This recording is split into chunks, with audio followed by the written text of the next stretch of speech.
Hello, friends. This is Dave Hurwitz, executive editor at ClassicsToday.com, here with the third of our fourth, actually. We've done, yes, Stokowski boxes. Yeah, what am I talking about? Then we'll say we've done the Decca Phase 4s, we've done Sony, we've done RCA, and now we do, this is Warner, technically, although it says EMI still in this box, but it's Warner, capital EMI is what it was back in the day.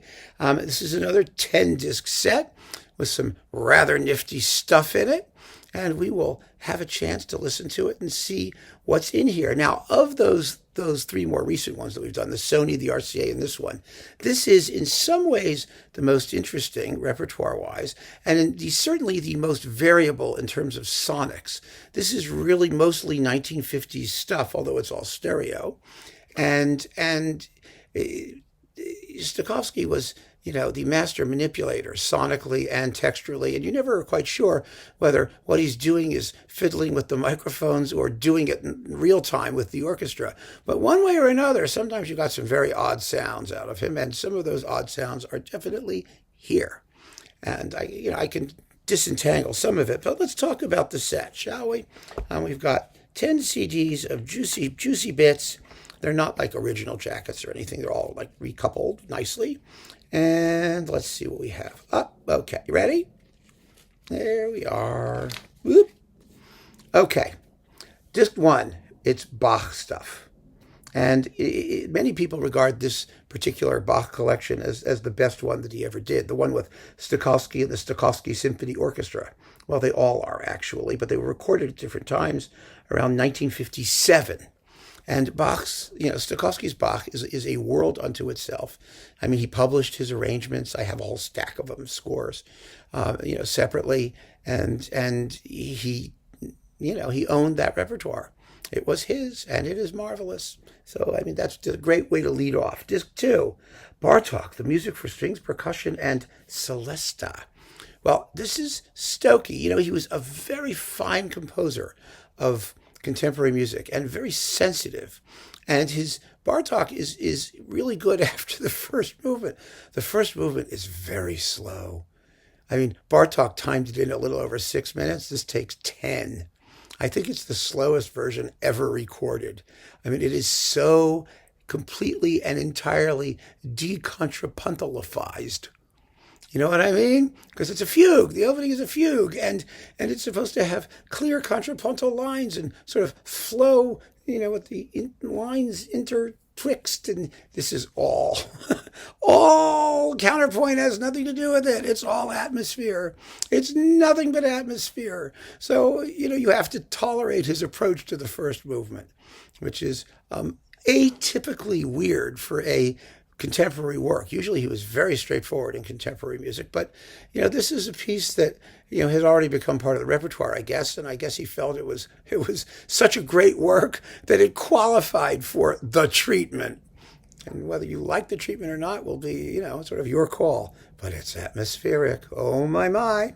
Indeed it is. It's with the Leopold Stokowski Symphony Orchestra, a pickup orchestra. Then you get Iber's Escale, which is, of course, always a classic. He does it wonderfully. And one of the greatest recordings ever of anything, the Frank Martin Petite Symphony Concertante, which I have screamed about on this channel about 10 times already. The best recording of it ever. Again, it's for double string orchestra, harp, harpsichord, and piano. It's just one of the great masterpieces of 20th century music. And here, he's straight ahead, as reliable as possible, probably because it's also not about counterpoint. It's all about texture and sonority, and he's just there having a blast with the sheer sound of the thing. He really does. It's gorgeous and gorgeously recorded. My goodness, it was recorded in 57. It sounds marvelous. Absolutely marvelous. And then we get Harold Farberman's Evolution and Persichetti's Divertimento for Band, the March.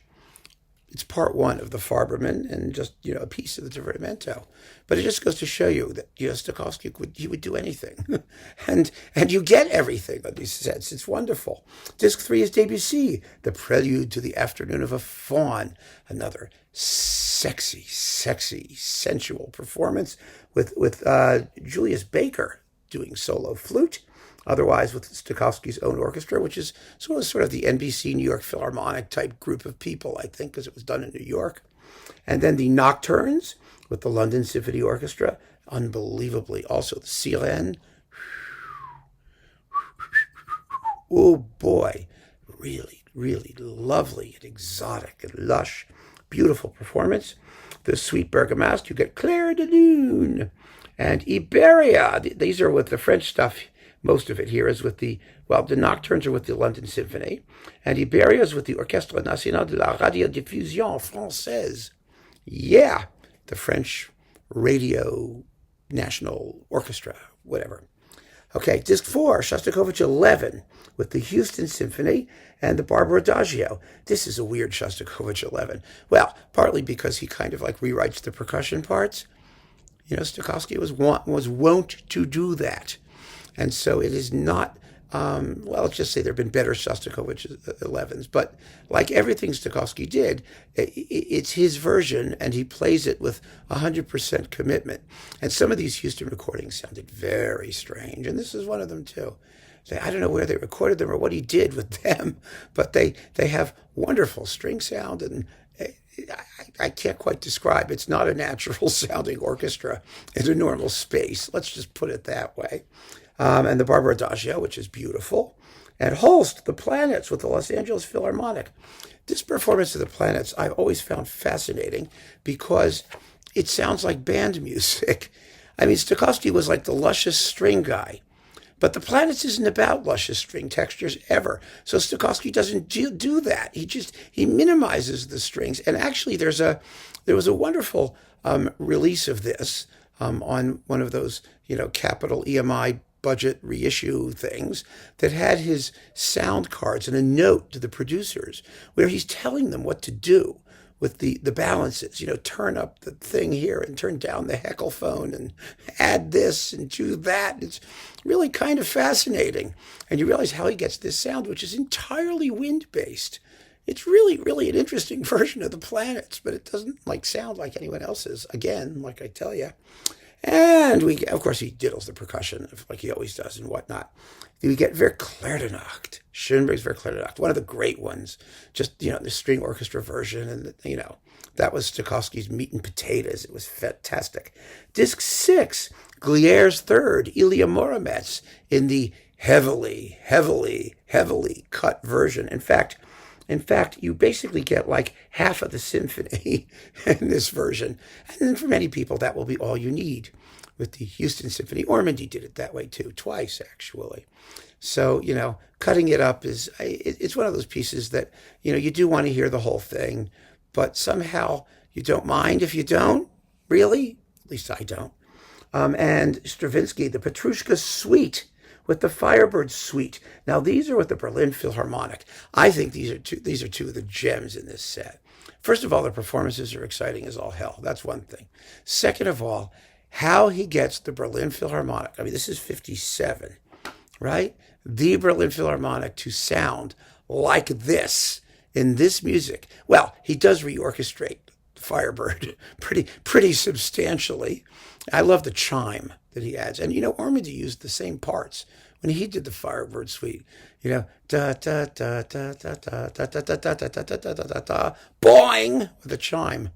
I don't know where that came from. So yeah, he does do a little rescoring here and there, but wow, these are wonderful performances. The playing is amazing. And the sound, it's Leopold Stokowski. It didn't matter what orchestra he worked with.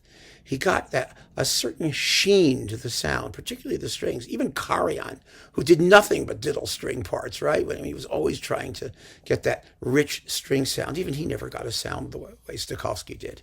He just didn't. I mean, he got wonderful strings. But what about the rest of the orchestra? Well, Stokowski got wonderful everything with a basic, wonderful string sonority. And it's, oh, wow. They're great performances. Then we've got Dukas, La Pairie, the fanfare, not the rest of La Pairie, unfortunately. And Turina's the bullfighter's prayer, La Oración del Torero. Oh, it's great.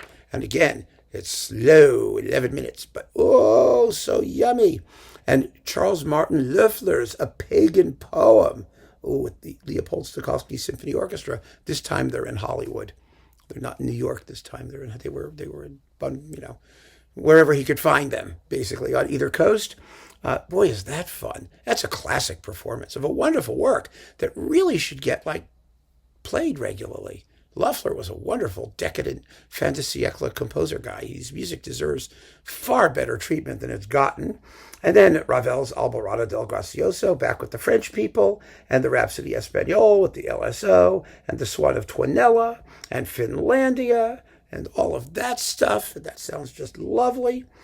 And on disc 9 or 8, this is 8, Carmina Burana. This is a weird Carmina Burana. It's like, the tam-tams are missing and the percussion parts are sort of elsewhere, and he's completely rescored it. Orff does not care about strings. Stokowski does. Well, Stokowski wins. Let's just leave it at that. It's not going to be one of your favorite Carmina Buranas. No way.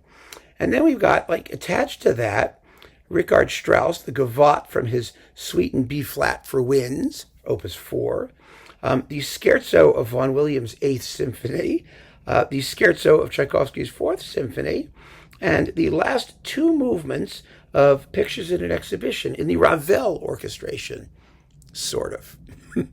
I'll just leave it at that. You can figure it out. Then we have Disc 9, The Pines of Rome, Cacciatorian 2nd Symphony. Here the sonics just aren't really great. They're really not. I just wish he had done a great sounding Pines of Rome. This one and the Cacciatorian too. They were. I think there's some deterioration in the source material. They don't sound that wonderful, and the performances are just not that compelling. They really aren't. I mean, you would think, but it wasn't one of his better days.